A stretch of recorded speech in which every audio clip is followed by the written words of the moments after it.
On June 4, 1940, the evacuation of Allied forces from Dunkirk on the Belgian coast ended as German forces captured the beach port. The 9-day evacuation, the largest of its kind in history and an unexpected success, saved 338,000 Allied troops from capture by the Nazis. On May 10, 1940, the Germans launched their attack against the west, storming into Belgium, Holland, and Luxembourg. The Allied defenders were a poor match for the German Wehrmacht. In a lightning attack, the Germans raced across Western Europe. On May 12, they entered France, outflanking the northwest corners of the Maginot Line, previously alleged by French military command to be the most impregnable defense of the eastern border. On May 15th, the Dutch surrendered. The Germans cut off communication between Allies' northern and southern forces. By May 24th, the German commander-in-chief was poised to take Dunkirk, the last point available for the withdrawal of the masses of the BEF from Europe. Fortunately for the Allies, Nazi leader Adolf Hitler suddenly intervened, halting the German advance. Hitler had been assured by Hermann Göring, the head of the Luftwaffe, that his aircraft could destroy the Allied forces trapped on the beaches of Dunkirk, so Hitler ordered the forces besieging Dunkirk to pull back. On May 26, the British finally initiated Operation Dynamo, the evacuation of Allied forces from Dunkirk. Mein Kampf, ja. Ja, mein Kampf, good, ja. Indeed. Heil Hitler. Hello! Ah, soldier! Ja. Ja, Winston Churchill! Hasta la vista, baby.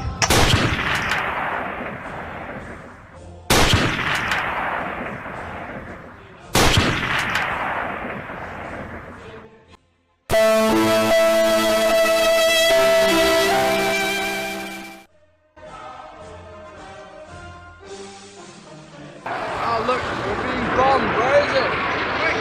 Ah! Oh no! God save the Queen! God save the Queen! Oh God!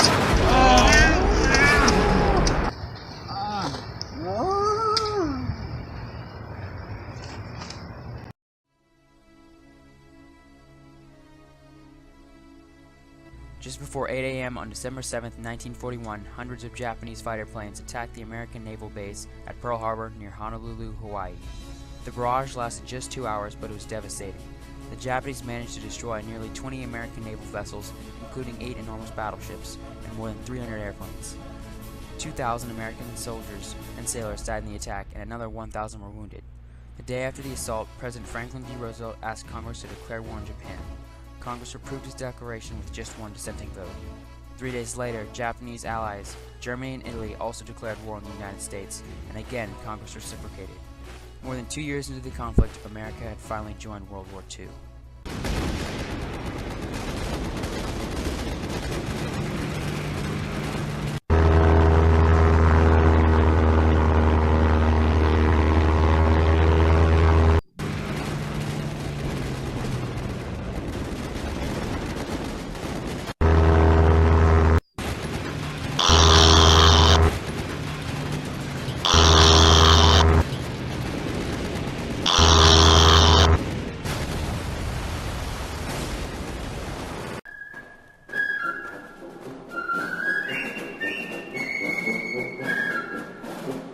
President, Mr. Speaker, members of the Senate and the House of Representatives, yesterday, December 7, 1941, a date which will live in infamy, the United States of America was suddenly and deliberately attacked by the naval and air forces of the Empire of Japan. The United States was at peace with that nation, and at the solicitation of Japan, was still in conversation with its government and its emperor, looking toward the maintenance of peace in the Pacific. Indeed, 1 hour after Japanese air squadrons had commenced bombing on the American island of Oahu, the Japanese ambassador to the United States and his colleagues delivered to our Secretary of State a formal reply to the recent American message. And while this reply stated that it seemed useless to continue the existing use of diplomatic negotiations, it contained no threat nor hint of war of any armed attack.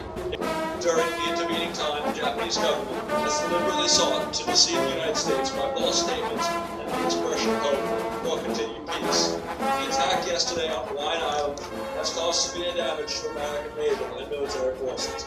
I regret to tell you that very many American lives have been lost. In addition, American ships have been reported torpedoed on the high seas between San Francisco and Honolulu. Yesterday, the Japanese government also launched an attack on Malaya. Last night, Japanese forces attacked Hong Kong, Guam, and the Philippine Islands. They also attacked Wake Island.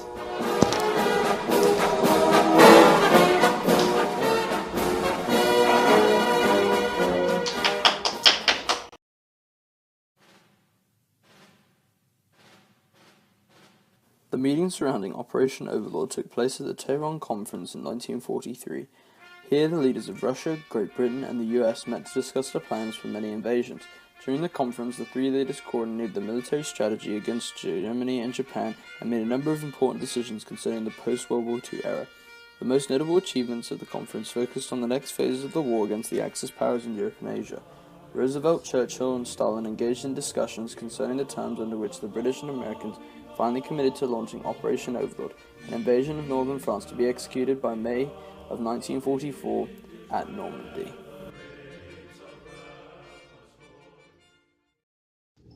We need to open up a new front. I agree too. So we're going to take the French from the rear on the French coast, and then we're going to take the fat Americans, and they're going to go right in there. Yep, you. Then we're going to take the British head on too, and then the Canadians as well. And they're all right. Let's attack at Normandy. Let's hope they don't lose their brie.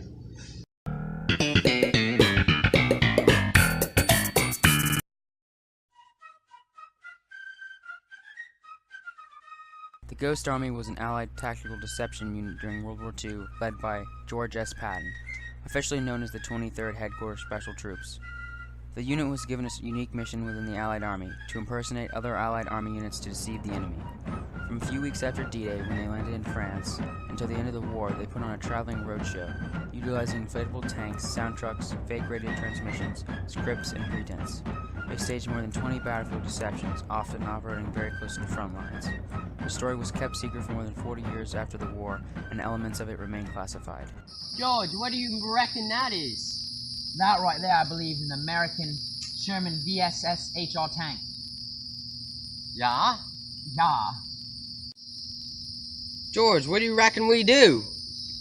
Well, Lenny, I reckon we don't do anything. What is Heinrich the Bull doing? I don't know!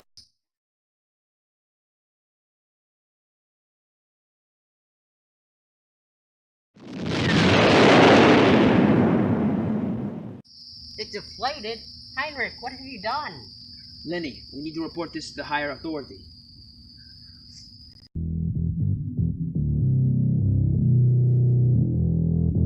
D-Day began on June 6, 1944, when some 156,000 American, British, and Canadian forces landed on 5 beaches along a 50-mile stretch of the heavily fortified coast of France's Normandy region. The invasion was one of the largest amphibious military assaults in history and required extensive planning.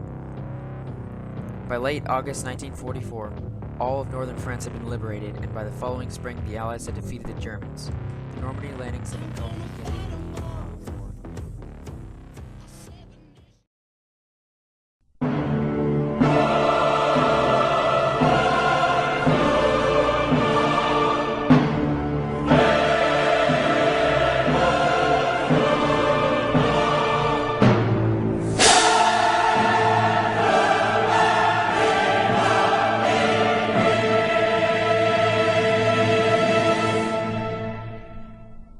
Yes.